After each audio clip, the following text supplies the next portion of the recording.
Hello everyone, आज की कहानी है सास के तेवर। नैना, जल्दी से तैयार हो जाओ, तुम्हारा इंटरव्यू का समय हो रहा है। 8 बजे मैं तुम्हें स्कूल तक छोड़ दूंगा। हाँ, मैं अभी बस 5 मिनट में नहा कर आई और फटाफट से रेडी हो जाती हूँ। बाबू को भी दूध पिला दिया है। जब तक मैं नहा कर आती हूँ, तुम जल्द से मेरे लिए 2 ब्रेड सेक दो। बोल नैना नहाने के लिए चली गई। विपिन गोदी में अपने 2 साल के बेटे को लिए रसोई में अपनी पत्नी नैना के लिए ब्रेड सेकने लगा। नैना के आने के बाद दोनों ब्रेड और चाय से नाश्ता खत्म करते हैं और फटाफट से नैना अपने इंटरव्यू के लिए निकल पड़ती है। जाने से पहले विपिन नैना से कहता है कि उम्मीद करता हूँ कि तुम्हें यह नौकरी मिल जाए तो बहुत अच्छा होगा। हम दोनों के हालात कुछ सुधरेंगे। अभी तो हम दोनों के हालात ऐसे हैं कि अपने बेटे और अपना पेट भी भर नहीं पाते हैं। इसके अलावा हमारे पास कुछ भी नहीं है। ऊपर से उधारे वालों ने परेशान करके रखा है। पड़ोस में दरवाजे के पास बैठे हुए मोहिनी जी नैना और विपिन की बातों को सुन लेती है और मन ही मन बड़बड़ाती है कि यह सब तुम लोगों की कर्मों का ही फल है, जो आज खाने के बाद कल के लिए सोचना पड़ता है। किस चीज की कमी थी तुम्हारे पास? सब कुछ तो तुम्हारे माँ ने तुम्हारे लिए सब करके दिया। बंगले से लेकर गाड़ी तक तुम्हारी माँ ने तुम्हें दी थी, लेकिन अपनी माँ की दी हुई संपत्ति की तुमने कदर नहीं की और ना ही अपने माँ की कदर की। अपने माँ की उम्र का भी ख्याल ना रखा और उन्हें ऐसी जगह छोड़ आए कि मैं दोबारा से अपनी सहेली विशाखा से मिल नहीं पाई हूँ। मैंने उनको ढूंढने की कितनी कोशिश की है, लेकिन एक बार भी मुझे नहीं मिला। पता नहीं मेरी सहेली को तुमने कहाँ कर दिया है। अपने मन ही मन मोहिनी जी बड़बड़ाए जा रही थी। तभी मोटरसाइकिल की आवाज से वो नैना और विपिन की तरफ देखती है। नैना मोहिनी जी की तरफ आती है और कहती है, काकी आशीर्वाद दीजिए, आज मैं अपने इंटरव्यू के लिए जा रही हूँ। बेटा, जिसने तुम्हें भरपूर आशीर्वाद दिया था, तुम उसका मान न रख पाई तो मैं अब तुम्हें कोई आशीर्वाद नहीं दे पाऊंगी। इतना कहकर मोहिनी जी घर के अंदर चली गई, क्योंकि नैना और विपिन ने अपनी माँ विशाखा जी के साथ जो किया था वो सही नहीं था। मोहिनी जी ने अपनी सखा को अपने ही घर में तड़पते हुए देखा है। आज जब समय की मार पड़ी तो वही बेटे बहू आशीर्वाद लेने के लिए आ गए। अपने घर के बुजुर्ग को कंकाल मात्र बनाकर पता नहीं कहाँ छोड़ आए और मेरा आशीर्वाद लेना चाहते हैं। मेरा आशीर्वाद इन दोनों को कभी नहीं मिलेगा। दरअसल 5 साल पहले नैना और विपिन पुणे के एक बहुत ही धनी इलाके में बड़े से घर में अपने माँ विशाखा जी के साथ रहते थे। विशाखा जी सरकारी स्कूल की प्रिंसिपल पोस्ट से रिटायर थी। जिस कॉलोनी में उन्होंने अपना घर बनवाया था वह सरकारी अफसरों की कॉलोनी थी। मोहिनी जी भी विशाखा जी के साथ उसी स्कूल में शिक्षिका के रूप में काम करती थी। दोनों एक दूसरे की घनिष्ठ सखा थी। विशाखा जी का एक ही बेटा विपिन था। दुर्भाग्य से बेटे की शादी के पहले ही उनके पति का देहांत हो गया। पति के बिना विशाखा जी को घर में बड़ा ही सूना सूना लगता था। बेटे की पढ़ाई भी कंप्लीट हो गई थी। नौकरी लगने से पहले विशाखा जी अपने बेटे से शादी करने के लिए कहा, बेटा, तुम्हारी शादी के लिए बहुत से रिश्ते आ रहे हैं, तुम्हारी पढ़ाई भी पूरी हो गई है, जल्दी से अपने लिए एक नौकरी ढूंढ लो और इस घर में एक बहू ले आओ। तुम्हारे पिता के बिना घर बड़ा सूना सूना लगता है। जब तक तुम्हारे पिता थे घर एकदम भरा भरा लगता था, अब तो खाली घर काटने को दौड़ता है। तुम भी पढ़ाई के लिए कॉलेज चले जाते थे, घर में बहू आ जाएगी तो अच्छा लगेगा। हालांकि विशाखा जी के पास पैसे की कोई कमी नहीं थी। सरकारी स्कूल की प्रिंसिपल थी, खूब सारा पैसा था। ऑफिसर कॉलोनी में उन्होंने अपना एक घर भी बना ली थी और अपनी पति के साथ उस घर में रहने आई थी। उनके पति ने बहुत ही शौक से ये घर बनवाया था, लेकिन बेचारे बीमारी की वजह से इस दुनिया को छोड़कर चले गए। अपने पति निरंजन जी को याद करके विशाखा जी भावुक हो जाया करती थी। यह घर उन्होंने अपनी पसंद से बनवाया था और इस घर में वो मन भर के रह भी नहीं पाए। हर चीज उनकी पसंद की थी। घर की एक एक चीज में वो अपने पति के यादों को संजोए हुए थी। कुछ ही महीनों में विपिन की नौकरी लग गई और सबसे अच्छी बात यह थी कि नौकरी पुणे शहर में ही थी। नौकरी लगने के बाद ही विशाखा जी अपने बेटे विपिन की शादी नैना से करा देती है। शुरू के महीनों में तो नैना अपने ससुराल में ठीक ठाक रही, लेकिन बाद में उसका रवैया विशाखा जी के प्रति बदलता गया। वह सुबह सोकर ही 9 बजे उठती थी, देर रात तक पार्टियां करना, हर दूसरे दिन शॉपिंग करने जाना, अपनी सहेलियों के साथ बाहर घूमते रहना, यह सब उसे बहुत पसंद था। हालांकि विशाखा जी अपनी बहू को कहीं भी आने जाने से रोकती टोकती नहीं थी। घर में खाने पीने के लिए भी रसोइये लगे थे, साफ सफाई के लिए भी नौकर चाकर लगे हुए थे। कई बार तो ऐसा हुआ कि नैना अपने पति के साथ महीने में 15 से 20 दिन घूमने में ही निकाल देती थी, जिससे विपिन के ऑफिस से फोन आने लगते थे कि तुम ऑफिस से बहुत छुट्टियां ले रहे हो, तुम्हारे पैसे काट लिए जाएंगे, इतनी ज्यादा छुट्टियां लोगे तो आगे चलकर तुम्हें दिक्कत भी होगी। लेकिन नैना को इनसे कोई फर्क नहीं पड़ता था। उसे लगता था कि सास की कोठी बनी हुई है, अच्छी खासी घर में पेंशन आ रही है, तो मेरे पति को कमाने की क्या जरूरत है, इस बुढ़ी के पैसे को हम उड़ाएंगे। एक दिन विशाखा जी बाहर गमले में लगे हुए पौधों में पानी दे रही थी। दरअसल बागवानी का शौक विशाखा जी के पति को बहुत था। उन्होंने अपने हाथों से गमले में तरह तरह के फूलों वाले पौधे लगाए थे, साथ ही साथ किचन गार्डनिंग भी की थी। वैसे तो विशाखा जी को गार्डनिंग का कुछ खास शौक नहीं था, लेकिन पति के जाने के बाद अपने खालीपन को भरने के लिए पति के हाथ से लगाए हुए पेड़ पौधों में और गमलों में सुबह शाम पानी दिया करती थी। एक दिन नैना तैयार होकर अपनी सहेलियों के साथ मॉल में शॉपिंग करने के लिए जा रही थी। विशाखा जी पौधों में पानी दे रही थी, तभी सामने से नैना गुजरी और पानी के कुछ छींटे नैना के ऊपर पड़े, जिससे उसके कपड़े गीले हो गए। वो अपनी सहेलियों के सामने आंखें चौड़ी करते हुए बोली, बुढ़िया दिखाई नहीं देता है, मैं यहाँ खड़ी हूँ, फिर भी मेरे ऊपर पानी डाल दिया। सुबह शाम पानी का पाइप लेकर रहती है, पूरे घर को गीला कर देती है। अब मुझे अपने कपड़े चेंज करने पड़ेंगे, वैसे ही इतनी लेट हो रही थी, तुम्हारी वजह से और भी लेट हो जाऊंगी।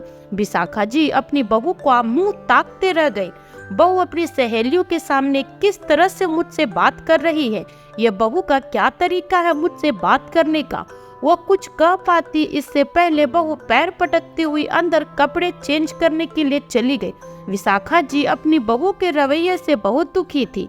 जरा से पानी के छींटे क्या पड़े, बहू ने सबके सामने इतनी बदतमीजी से मुझसे बात की। पानी ही तो था, थोड़ी देर में सूख जाता, और मुझे क्या पता था कि जब मैं पानी की पाइप लेकर मुड़ने वाली थी तो पीछे से वो आने वाली है। शाम को विशाखा जी अपने बेटे से इस बारे में बात करती है तो विपिन भी गुस्से से कहता है, नैना सही तो कह रही थी माँ, तुम भी जरा से गमले में पूरा दिन पानी देती रहती हो, पता नहीं इन गमलों से तुम्हें क्या लगाव है। किसी दिन गुस्सा आया तो तुम्हारे सारे गमले उठा के फेंक दूंगा, पूरे बेड़े में मिट्टी मिट्टी किए रहती हो। बेटा तुम्हें तो पता है वह गमले तुम्हारे पिता के हाथ से लगाए हुए हैं, तो क्या हो गया माँ, मिट्टी के ही तो गमले हैं, कोई कल्प वृक्ष तो नहीं है जिनको हम उखाड़ के नहीं फेंक सकते। अब जो भी करना हो ध्यान से करना, नैना को कोई दिक्कत नहीं होनी चाहिए।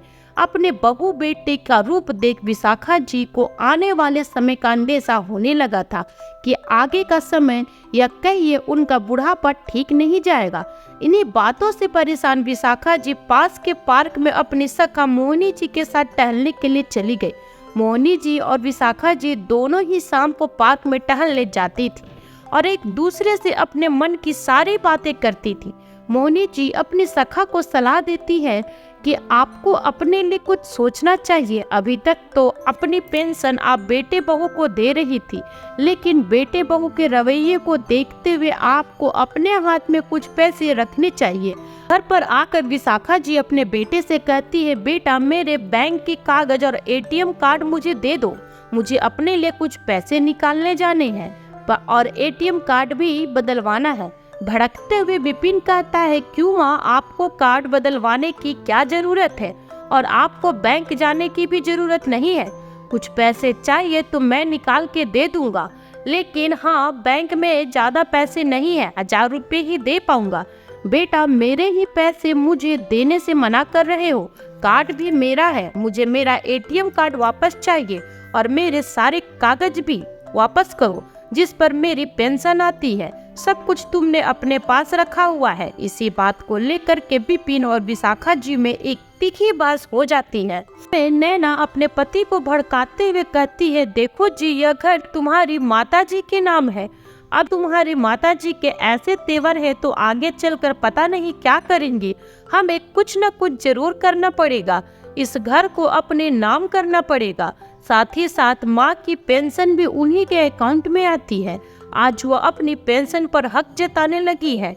अभी तक तो हम उनके पेंशन से पैसे खुद ही निकालते थे, खुद ही खर्च करते थे, उन्हें इससे कुछ लेना देना नहीं था। हमें उनकी पेंशन के बारे में भी कुछ न कुछ जरूर सोचना चाहिए। विपिन भी कुछ कम नहीं था, उसने भी अपनी माँ के बारे में जरा भी न सोचा और एक कलयुगी बेटे की तरह अपनी पत्नी से कहा, तुम चिंता मत करो नैना, मैं कुछ न कुछ ऐसा जुगाड़ करूंगा जिससे घर मेरे नाम आ जाएगी और पेंशन का एक पैसा भी वह नहीं निकाल पाएंगे। हफ्ते 10 दिन तक नैना और विपिन अपनी माँ से बात नहीं करते हैं। विशाखा जी अपनी बहू बेटे के बदले हुए रवैये को और उनके व्यवहार को देखकर बहुत ज्यादा दुखी है। ठीक से खाना भी नहीं खाती, रात में नींद भी नहीं आती, चिंता करते रहती है, अपने पति को याद करती है। अधिक टेंशन लेने की वजह से एक दिन उनको हार्ट अटैक आ गया।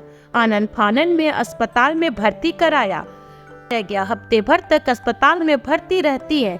मौके का फायदा उठाकर नैना और विपिन अस्पताल के कागजों के नाम पर अपने माँ से घर के कागजों पर दस्तखत करा लेते हैं, जिसको विशाखा जी समझ ही नहीं पाती है कि बहू बेटे उनके साथ इतना बड़ा धोखा कर रहे हैं। उन्हें तो लग रहा कि बहू बेटे उनकी सेवा कर रहे हैं। जैसे ही घर बहू बेटों के नाम होती है, घर आने पर दोनों ने अपने माँ को परेशान करना शुरू कर दिया। अब तो वह ठीक से खाना भी नहीं देते। तबीयत खराब होने की वजह से ठीक से चल फिर भी नहीं पा रही है। घुटनों में दर्द होने लगा है। अपनी सखा मोहनी जी से भी नहीं मिल पाती है। कभी कभार मोहनी जी उनसे मिलने के लिए आ जाती है। विशाखा जी रात के 12 बजे अपने कमरे में बैठी हैं। आंखों में नींद दूर दूर तक नहीं है। सूख कर एकदम से कंकाल हो गई है। न तो ठीक से खाना खाने का मन करता है, न ही कोई उनकी परवाह करता है। एक मोहनी जी ही उनसे मिलने आती थी, उनको भी बेटे बहू ने बंद करा दिया। अब घर के अकेले कमरे में पड़े पड़े उनका दम घुटता है। एक दिन रात के 1 बजे वो बाहर गमलों के पास आकर बैठ गए। रात के 2 बजे बहू बेटे अपने पार्टी करके वापस आए। गमलों के पास अपनी माँ को बैठा हुआ पाया तो भड़कते हुए कहने लगे, तुम्हें बाहर निकलने की क्या जरूरत थी, चुपचाप से अंदर जाकर बैठो। बहू बेटों की बात सुनकर विशाखा जी उठकर अपने कमरे में जाने ही वाली थी कि अचानक से सीढ़ियों के पास लड़खड़ा कर गिर पड़ी, जिससे उनके पैर में फ्रैक्चर हो गया। बहू बेटे उन पर और भड़कते हुए बोले, ठीक से चला नहीं जाता है, अब मेरे लिए और काम बढ़ा दिया है। कौन तुम्हारी सेवा करेगा, कौन अस्पताल ले जाएगा, कौन दिखाएगा। अब मुझसे यह सब नहीं बनेगा। पहले ही इतनी बीमार थी, ऊपर से तुम्हारे पैर टूट गए हैं, मुझसे तुम्हारी सेवा नहीं होगी। हाँ विपिन, तुम सही कह रहे हो। किसी एक वृद्धाश्रम में बात करो और इस बूढ़ी को उधर ही भेज दो। पैरों में दर्द की वजह से विशाखा जी करा रही थी और अपने बहू बेटों की इतनी कड़वी बातें सुनकर अपना दर्द भूल गए और कहती है, बेटा तुम मुझे वृद्धाश्रम क्यों भेजोगे? यह मेरा घर है, घर मेरे पति ने बनवाई है, मेरा नाम है। निकलना है तो तुम इस घर से निकल जाओ। मुझे पेंशन मिलती है, मैं अपने पेंशन से अपनी जिंदगी का गुजारा कर लूंगी। नैना चिल्लाते हुए कहती, ये घर तुम्हारा नहीं है, अब मेरे नाम हो गई है। चाहो तो तुम घर के कागज भी देख सकती हो। घर के कागज अपने सास को दिखाते हुए नैना कहती है, जिसे देखकर विशाखा से दंग रह जाती है, और तुम क्या मुझे घर से निकालोगी? अपने पैर पर तो ठीक से खड़ी नहीं हो पा रही हो। लेकिन ऐसा करो, कल सुबह होने से पहले ही इस बुढ़ी को दूर के शहर में किसी वृद्धाश्रम में छोड़ आओ। अपने बहू बेटे की बातें सुनकर विशाखा जी तड़प गए। उस घर को कैसे छोड़ दे जिस घर को उन्होंने इतने मन से बनवाया है। जो घर उनका है आज उसी घर से बेटे बहू निकाल रहे हैं। लेकिन बहू बेटे ने किसी की नहीं सुनी। रात को ही दोनों ने हाथ पकड़कर विशाखा जी को कार में डाला। पैर में बेतहाशा दर्द हो रहा था। बहू बेटे इतने निर्दयी हो गए कि उन्होंने अपने माँ को अस्पताल में दिखाने की जरूरत भी नहीं समझी। अस्पताल दिखाने की जगह एक दूर के शहर में वृद्धाश्रम में छोड़ा और पलट के भी नहीं देखा। अपने बहू बेटे के इतने भयानक मंजर को देखकर विशाखा जी के आंखों से आंसू नहीं रुक रहे हैं। जितना दर्द उन्हें अपने टूटे हुए पैर का नहीं है, उतना दर्द अपने बेटे के व्यवहार से हो रहा है। दिल के टुकड़े टुकड़े हो गए। कितने प्यार से अपने बेटे को पाला था, कितने अरमानों से घर में बहू लेकर आई थी। बहू आएगी तो फिर से हरा भरा हो जाएगा, घर में अच्छा लगेगा। लेकिन मुझे क्या पता था कि बहू के साथ साथ मेरा बेटा भी बुढ़ापे पर मेरे साथ ऐसा व्यवहार करेगा। बहू बेटे विशाखा जी को वृद्धाश्रम के अंदर भी लेकर नहीं गए थे, वह बाहर ही छोड़ा। जब सुबह के 5 बजे वृद्ध आश्रम का मैनेजर जागा और उससे बाहर किसी के कराहने की आवाज सुनी तो भाग कर आया। विशाखा जी की हालत देखकर आश्चर्यचकित रह गया। उसने फटाफट से विशाखा जी को एक अच्छे से अस्पताल में भर्ती कराया। टूटे हुए पैर पर प्लास्टर चढ़वाया। 2 महीने तक विशाखा जी के पैर पर प्लास्टर चढ़ा रहा। इधर मोहनी जी घर में अपने सखा के न दिखने पर बड़ी परेशान थी। कई बार उनके बेटे बहू से पूछने की कोशिश की, लेकिन दोनों ही विशाखा जी के बारे में पूछने पर भड़क जाते थे, कुछ नहीं बताते थे। लेकिन मोहनी जी को इतना समझ में आ गया था कि जो कुछ भी हुआ है उसमें इन दोनों का हाथ जरूर है, क्योंकि विशाखा जी ने उन्हें अपने बेटे बहू के बारे में बहुत कुछ बताया था। बहू बेटे किस तरह से परेशान करते हैं यह सब भी उन्हें पता था। कई जगह शहरों में उन्होंने अपने सखा को ढूंढने की कोशिश भी की थी, लेकिन नाकाम रही। लेकिन कहते हैं ना कि जो जैसा करता है वैसा भुगतता है। विपिन और नैना के साथ भी यही हुआ। उन दोनों ने अपने बुजुर्ग माँ के साथ जो किया था उसका फल तो उन्हें मिलना ही था। ऑफिस में इतनी छुट्टियां करने की वजह से विपिन की नौकरी चली गई। इस बीच नैना को एक बेटा भी पैदा हो गया। घर में खर्च इतने ज्यादा हो गए थे, बिना नौकरी के नैना और विपिन अपने घर के खर्चों को नहीं संभाल पा रहे थे, क्योंकि पहले से ही शॉपिंग और पार्टियां करने का इतना ज्यादा शौक था। एक भी पैसा बचाकर नहीं रखते थे, जगह जगह से उधारी ले रखी थी। उधारी अधिक होने की वजह से आखिर में नैना और विपिन को अपने माँ की वह घर बेचनी पड़ी जिसे उन्होंने अपने माँ से धोखे से लिया था। घर बेचकर वो उसी सोसाइटी में 2 कमरों के एक घर में रहने लगे जो मोहनी जी के बगल में ही था। अपने माँ के पेंशन से जैसे तैसे अपने घर के बच्चे के और किराए के खर्चे निकाल रहे थे। लेकिन एक दिन अचानक से बैंक में जाकर पता चला कि जिस अकाउंट से पेंशन के पैसे निकालता था वो बंद हो गया है। बैंक वालों ने कहा अब तुम पैसे नहीं निकाल पाओगे। विपिन के हाथ पैर फूल गए कि किस तरह से घर का खर्च चलाएगा, क्योंकि अब तो घर में 3 सदस्य हो गए हैं। घर में पैसों के लाले पड़े हुए हैं, नौकरी मिल नहीं रही है, या कहिए कि सड़क पर आ गए। बस खाना खाने लायक पैसे थे उनके पास, इसके अलावा कोई जरिया नहीं था पैसों का। आज कुदरत ने उन दोनों को ऐसा सबक सिखाया है कि आसमान के तारे नजर आ गए। जब आप अपने ही बच्चों को कुछ खिलाने के लिए नहीं ला पाते हैं तो दोनों की आंखों में आंसू आ जाते हैं। लेकिन कहते हैं ना कि जो जैसा करता है वो वैसा भरता है। बस इसलिए अब उनका स्वभाव भी मोहनी जी के प्रति बदल गया था। लेकिन मोहनी जी उन दोनों को बिल्कुल भी पसंद नहीं करती थी, क्योंकि वह उन दोनों की हकीकत जानती थी। आखिर में नैना कहती है अब हम दोनों और बच्चों के पेट को भरने के लिए मैंने एक स्कूल में टीचर की पोस्ट के लिए अप्लाई किया है।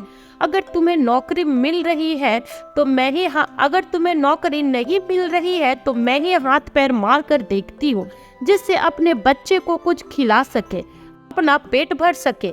इतना सब हो जाने के बाद भी उन दोनों के मन में एक बार भी नहीं आया कि एक बार अपने माँ से जाकर माफी मांग ले, उन्हें अपने साथ ले आए। जैसे ही नैना कॉलेज के अंदर इंटरव्यू के लिए पहुंचती है तो उस कॉलेज की गार्डनिंग एरिया में एक बूढ़ी औरत दिखाई देती है। पता नहीं क्यों नैना उसकी तरफ बढ़ जाती है। शायद वह बुढ़िया उसे जाना पहचाना सा लग रही है। पास जाकर देखती है तो दंग रह जाती है। वो कहती है, लगता है तुम्हारे पैर ठीक हो गए हैं, इसलिए इस स्कूल में माली का काम करने लगी हो। ठीक भी है बुढ़ी, तेरे लिए यही सही है। घर में रहकर बहुत रौब दिखाती थी, देखा कैसे घर से चुटकियों में निकाल दिया, किसी को पता भी नहीं चला। विशाखा जी अपनी बहू को देखकर आग बबूला हो जाती है और पानी के पाइप को एक तरफ रखने के लिए जैसे ही मुड़ती है, आज फिर से पानी की पाइप से नैना के ऊपर पानी गिर जाता है। आज तो पिछली बार से भी ज्यादा पानी गिर गया था, जिसे देखकर नैना चिल्लाती हुई बोले, सिक्योरिटी, इस बुढ़िया को अभी के अभी बाहर निकाल कर फेंक दो। पता नहीं इस बुड्ढी को इधर किसने माली बनाया है। नैना के चिल्लाने की आवाज सुनकर सभी लोग उधर इकट्ठे हो जाते हैं और नैना विशाखा जी को भला बुरा कहे जा रही है। पास में खड़ा हुआ एक व्यक्ति पूछता है, अरे मैडम जी, लगता है आप स्कूल में नई आई है। हाँ, आज मेरा स्कूल में टीचर के लिए इंटरव्यू है, उसी को देने के लिए आई हूँ। लेकिन ये बुढ़िया इधर क्या कर रही है? इसको जल्दी से बाहर निकाल कर फेंक दो। इस बदतमीज बुढ़िया को मैं और देर तक बर्दाश्त नहीं कर सकती हूँ।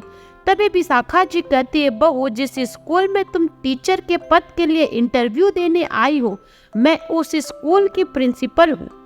तभी पास में खड़ा हुआ एक व्यक्ति कहता है, मैम अंदर चलिए, इंटरव्यू के लिए जितने भी लोग आने थे सारे आ गए हैं। आज का सारा इंटरव्यू आपको ही लेना है। विशाखा जी उस व्यक्ति के साथ स्कूल के अंदर चली जाती है। लेकिन उन सब की बातें सुनने के बाद नैना का तो यह हाल था कि काटो तो खून नहीं। उसके मुंह से एक शब्द नहीं निकल रहा था। भूत की तरह खड़ी हुई थी, पैरों के नीचे से जमीन खिसक गई। क्या ये बुढ़िया इस स्कूल की प्रिंसिपल है और आज मेरा इंटरव्यू यही लेने वाली है? अब यह सोच कर उसको घबराहट हो रही थी कि कहीं ऐसा ना हो कि वो मुझे इंटरव्यू से निकाल दे, जबकि मुझे जॉब की बहुत ज्यादा जरूरत है। वृद्ध आश्रम में पहुंचने के बाद कुछ ही दिनों में विशाखा जी सही देखरेख की वजह से स्वस्थ हो जाती है। मैनेजर को जब पता चलता है कि वो स्कूल की प्रिंसिपल थी और बहुत ही पढ़ी लिखी महिला है, तो वो कहते हैं कि मेरे एक मित्र का पास के ही शहर में स्कूल है, जहां पर वो आप जैसे प्रतिष्ठित और पढ़ी लिखी व्यक्ति को प्रिंसिपल के पद पे रखना चाहता है, जिसके लिए विशाखा जी खुशी खुशी तैयार हो जाती है। एक दिन वो अपने पेंशन के लिए भी कंप्लेन कर देती है और बहू बेटे के पास जाने वाली पेंशन बंद हो जाती है। अब पेंशन उन्हीं के अकाउंट में आने लगी। अंदर इंटरव्यू देने के लिए नैना जब सामने अपने सासू माँ को बैठा हुआ देखती है तो अपना रंग बदलते हुए गिड़गिड़ाते हुए कहने लगती है, मम्मी जी, मुझे माफ कर दीजिए, मुझे पता नहीं था आप स्कूल की प्रिंसिपल हैं और इंटरव्यू आप ही लेने वाली हैं। मुझे इस जॉब की बहुत ज़रूरत है। आपके जाने के बाद हमने इतना सारा कर्ज लिया था कि उसके लिए घर बेचनी पड़ी। विपिन की भी नौकरी चली गई है। मेरा एक बेटा भी है, खाना भी बड़ी मुश्किल से खिला पाती हूँ। प्लीज मुझे इस जॉब से मत निकालिए। विशाखा जी नैना से कहती है, पहली बात तो दूर बैठिए, मैं तुम्हारी कोई माँ नहीं हूँ, मैं स्कूल की प्रिंसिपल हूँ। और दूसरी बात, मैं तुम्हारे जैसी बदतमीज टीचर को अपने स्कूल में नहीं रख सकती हूँ, जो बूढ़े बुजुर्गों का सम्मान ना करना जानती हो, उनका आदर ना करती हो। वो दूसरों को क्या सिखाएगी, बच्चों को क्या सीख देगी? तुम्हारे जैसे टीचर की स्कूल में बिल्कुल भी जरूरत नहीं है। अभी के अभी इस स्कूल से निकल जाओ, वरना सिक्योरिटी वाले को बुलाकर धक्के मार कर निकलवा दूंगी। बहू बेटे ने उनके साथ जो किया, बहू की शक्ल देखने के बाद विशाखा जी के दिल में एक एक चीज कांटे की तरह चुभ रही थी। वो अपनी बहू को जॉब नहीं देती है। नैना उदास चेहरा लेकर स्कूल से निकल जाती है। आज नैना ने जो किया था, सारी चीजों का हिसाब विशाखा जी ने एक साथ कर दिया। आज उसे भी अपने किए पर पछतावा हो रहा होगा, लेकिन कहते हैं ना कि कर्म पीछा नहीं छोड़ती है। अगर आप गलत करेंगे तो आपके साथ अच्छा नहीं होगा, इसलिए हमेशा सभी के साथ अच्छा करने की कोशिश करिए, सभी का सम्मान करिए। तो दोस्तों, कैसी लगी आपको आज की ये कहानी, कमेंट करके जरूर बताइएगा। साथ ही लाइक एंड सब्सक्राइब करना बिल्कुल ना भूलें। फिर मिलती हूँ आपसे न्यू वीडियो में नई कहानी के साथ। तब तक अपना ख्याल रखिए और स्वस्थ रहें। Bye bye.